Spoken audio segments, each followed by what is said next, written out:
그 중에 한 가지가 은혜에 반응하는 겁니다. 여러분, 우리는 은혜 받은 사람들입니다. 그리스도인들은 은혜 받은 사람들이에요. 예수 그리스도의 그 십자가의 복음에 의해서 그 십자가에 흘리신 그 보혈에 의해 우리 모든 죄악을 용서해 주시는 하나님의 큰 은혜를 받은 사람이 바로 우리라는 사실을 기억해야 합니다. 여러분, 그런데 이 은혜를 받은 사람이 은혜 받은 사람으로서 산다는 것이 쉽지만은 않아요. 왜냐하면은 내가 한참 은혜를 받았을 때, 여러분 한참 성령 충만할 때가 언제이십니까? 한번 돌아보시기 바랍니다. 여러분이 가장 은혜 받았던, 그리고 성령 충만했던, 보통 과거를 떠올리시겠죠. 그때가 좋았지. 우리 흔한 말로 그렇게 말하잖아요. 그때가 좋았지. 그때가 좋았지. 산기도 다니고 기도원 다니고 그때가 좋았지. 근데 그때가 좋았지 그러면 안 돼요. 그때가 좋았다는 말은 무슨 말입니까? 뒤집어 놓고 말하면 지금은 별로라는 얘기, 별로라는 얘기. 그러면 안 돼. 과거에 좋았지만 오늘이 더 좋아요. 아멘. 교회도 마찬가지예요. 우리 담임교회, 제가 이제 우리 성도님들한테 그런 얘기 합니다. 지금 우리 교회를 한 번쯤 와보신 분들은 보시면 교회가 많이 달라졌네 느끼실 거예요. 많이 좋아졌네 그러실 거예요. 저는 성도님들한테 그렇게 얘기합니다. 지금 우리 교회가 제일 안 좋다. 지금 우리 교회가 제일 안 좋아. 그 이유가 뭐냐면 앞으로 더 좋아질 거기 때문에. 우리 성도님들도 지금 예배 인원이 그래도 꾸준히 늘어서 30명 이상씩 예배를 드리는데 저는 그렇게 얘기해요. 아직 작다. 왜? 앞으로 더 많아질 거기 때문에. 우리는 과거를 돌이켜보면서 야 그때가 좋았지 그래요. 그런데 아니에요. 앞으로가 더 좋아요. 할렐루야. 앞으로가 더 좋을 것을 기대하고 바라고 나아가는 게 우리 신앙인의 모습인 줄로 믿습니다. 그런데 그러기 위해서 제일 중요한 게 바로 은혜를 간직하는 거예요. 은혜를 간직하는 거. 이 은혜라는 것은 다른 게 아니죠. 예수 그리스도의 그 십자가의 복음이 주는 은혜, 예수님의 그 십자가 때문에 감격하는 은혜. 여러분, 그 감격함, 내가 10년 전, 20년 전 믿었던 예수님에 대한 감격, 오늘날도 그대로 유지하고 계십니까? 스펄전 목사님이 하루는 부흥회를 마치고 집에 돌아와서 그런 얘기를 했다고 해요. 아내에게.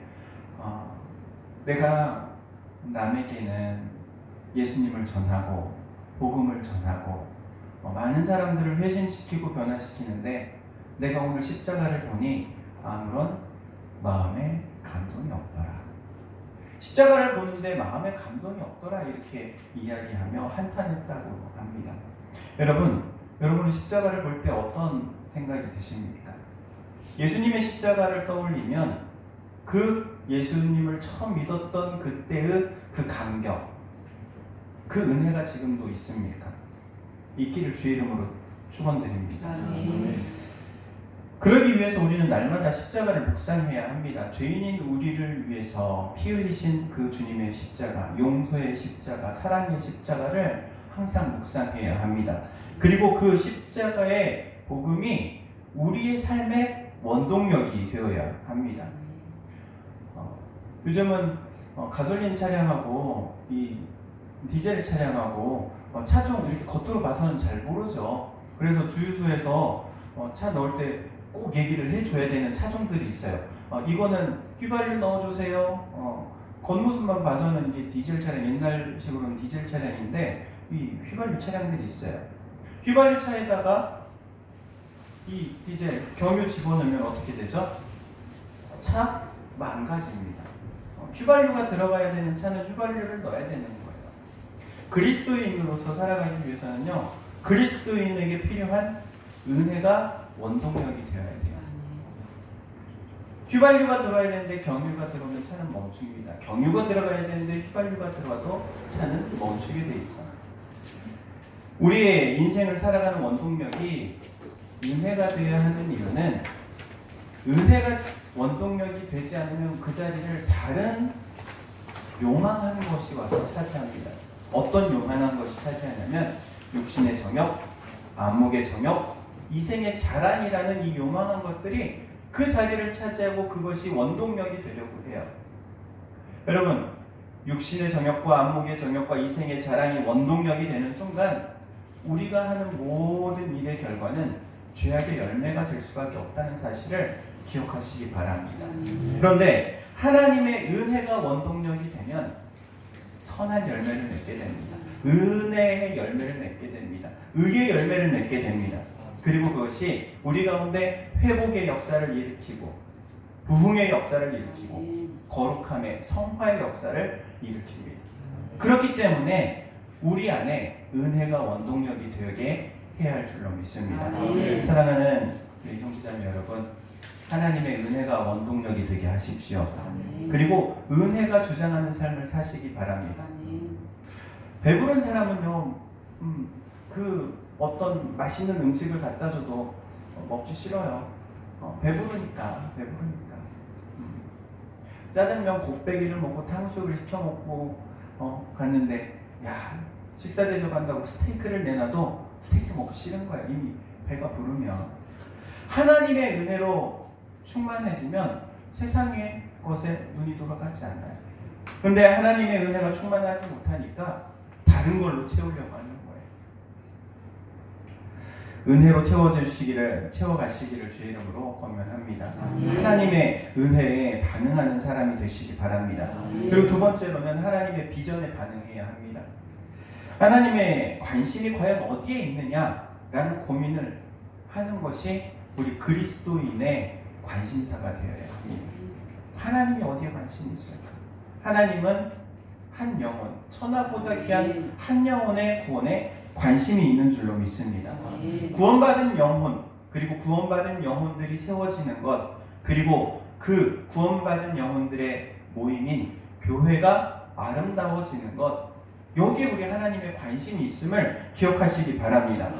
그렇기 때문에 하나님의 비전에 반응하면 하나님이 하시는 일에 동참할 수 있습니다. 하나님께서 오늘 본문 말씀을 자세히 살펴보면 사도 바울의 계획과 하나님의 계획이 너무나도 상반된 것을 보게 되죠. 사도 바울은 복음을 들고 동편으로 가려고 했어요. 동아시아, 오늘날로 말한다면 인도 지역을 목표로 가려고 준비하고 있었어요. 그런데 그 길이 계속 자꾸만 막힙니다. 계속 막히는 거예요. 도대체 왜 막히는 걸까요? 하나님께서 원하시는 일이 따로 있기 때문에 그렇죠. 하나님께서 원하시는 것은 사도 바울이 서쪽을 향해 나아가고 서쪽에 복음을 전하는 걸 원하시는 거예요.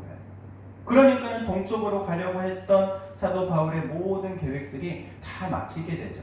그런 가운데 오늘 본문의 환상을 보게 됩니다. 마게도냐 사람들의 환상이죠. 뭐라고 말합니까? 건너와서 우리를 도우라라는 환상이에요.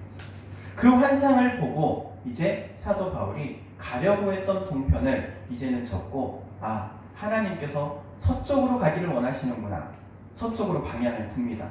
놀라운 것은 사도 바울이 서쪽으로 방향을 틀고 나서 그가 가는 모든 행보마다 복음이 전해져서 하나님의 사람들이 세워지는 거예요. 우리가 잘 아는 루디아, 이 서쪽으로 가서 처음 만난 한 여인이에요.